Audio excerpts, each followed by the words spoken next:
The next day I wake up feeling lightheaded. It's almost noon already. Sleeping late is fine since it's Sunday and there are no classes. Not just a Sunday though, but the festival as well.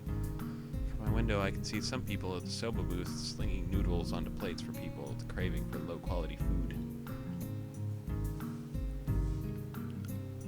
I throw back a handful of my morning meds and ponder how to spend the day.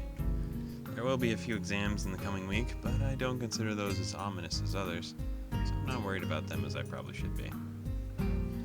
God, my chair's so squeaky, you hear that? Do you guys normally hear my chair? I have no idea if you normally hear my chair. I should be free to spend the day at the festival as I like.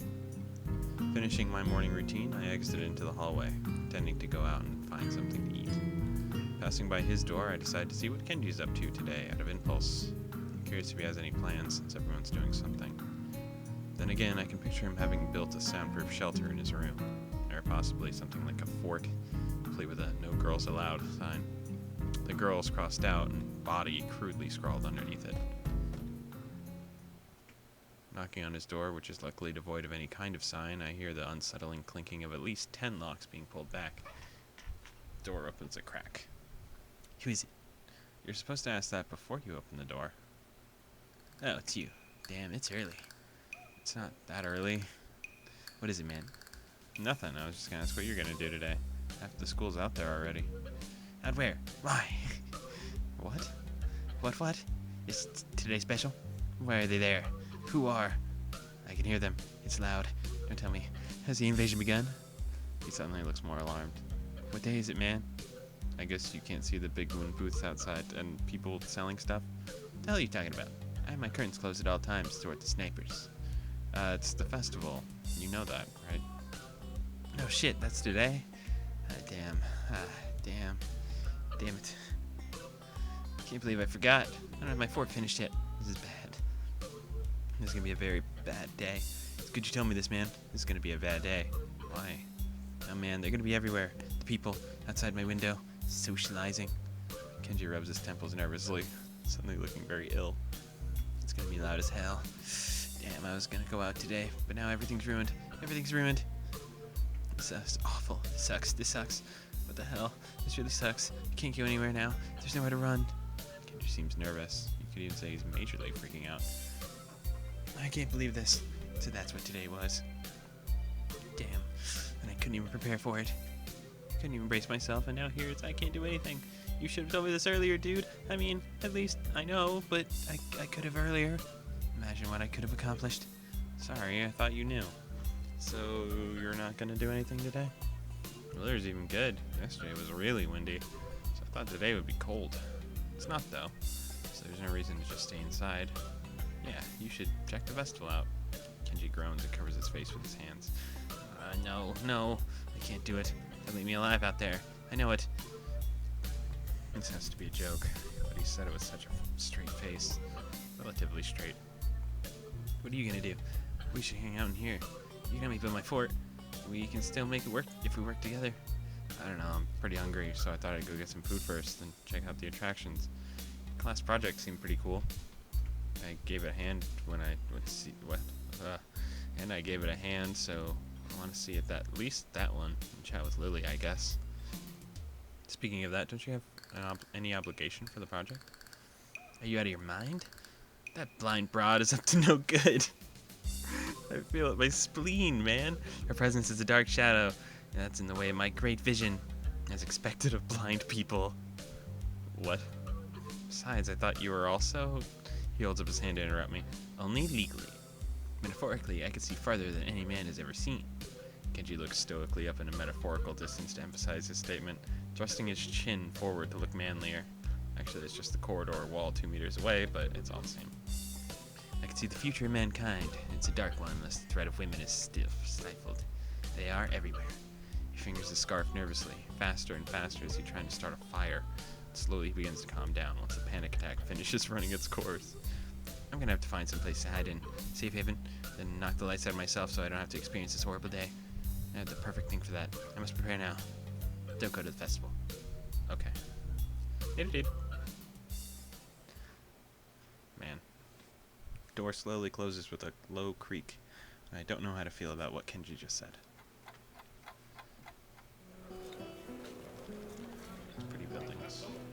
Jeez, I don't know why I said it like that. After buying a plastic plate of takoyaki from the stall belonging to the class next to ours, I take a seat in the school gardens and watch as people pass as I attentively nibble away at the rather bland tasting item. That was a long sentence. Jeez, I guess I shouldn't complain. It's better than doing nothing and didn't cost much. As I look out towards the school, watching the people coming and going proves a surprisingly entertaining way of passing the time as I eat. Little children accompanied by parents or grandparents scamper around in the din from event to event, one hand dragging their company and the other bearing an oversized, colorful snack. Can't help but notice the age range among people here is skewed towards the elderly, something that I also noticed when I was walking around town. This must be one of those towns where only people left are those that lived here their whole lives and ardently refused to leave, and those wanting to live out the rest of their days in one of the increasingly few tranquil places.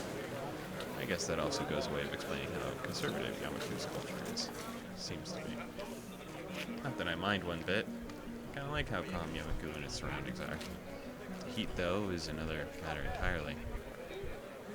It came from a place that was literally snowing like a week ago. Well, no, I guess it was a week ago. He was in the hospital for like a few months. I don't even know what time frame it is. Is it spring or like... I guess it must be like summer, almost. Because it was winter when we had our heart attack. The heat, though, is another matter entirely. Sitting in one place for so long has my mind focused on how annoyingly humid it's getting. Now the hottest part of the day is here. I better get moving if I... Yeah.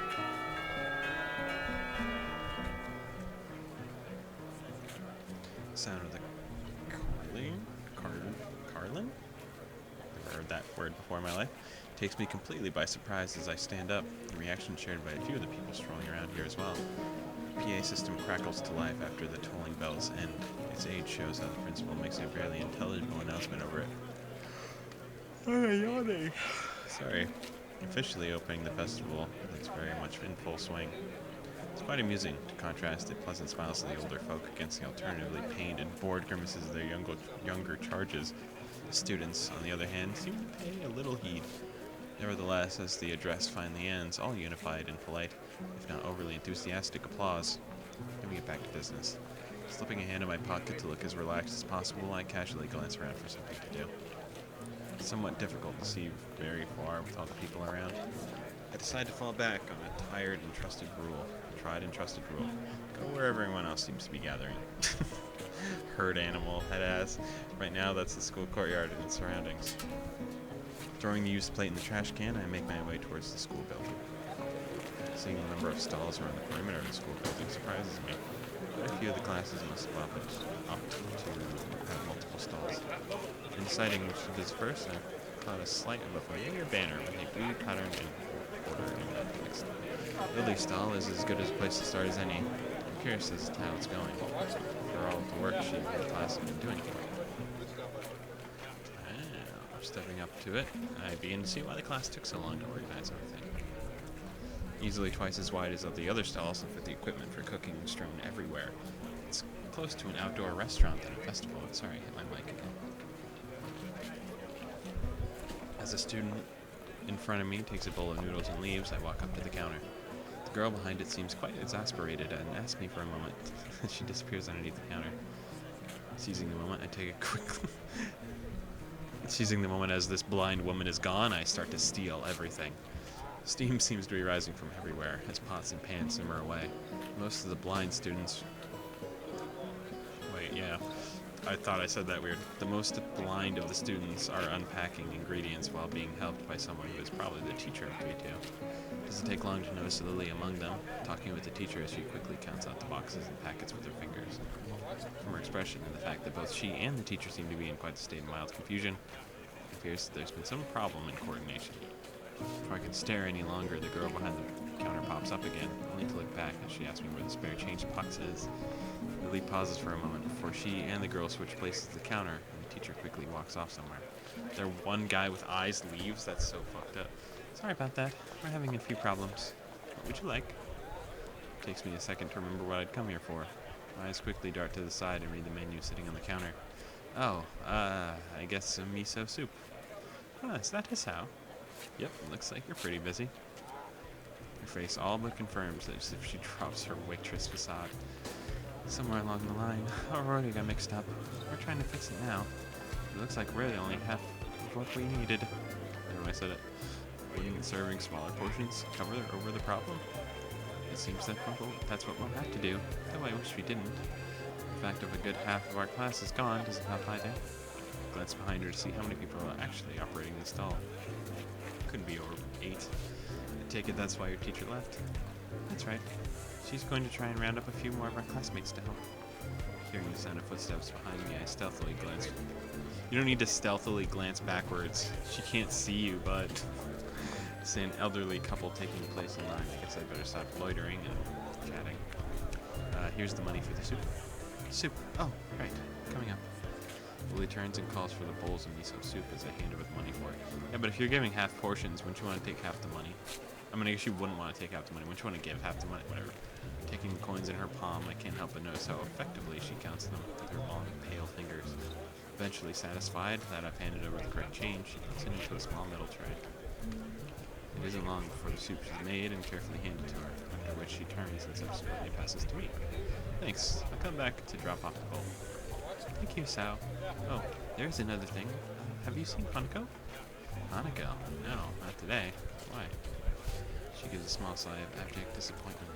It's okay. I was just wondering what she was doing for the festival. You'll come back when you're done?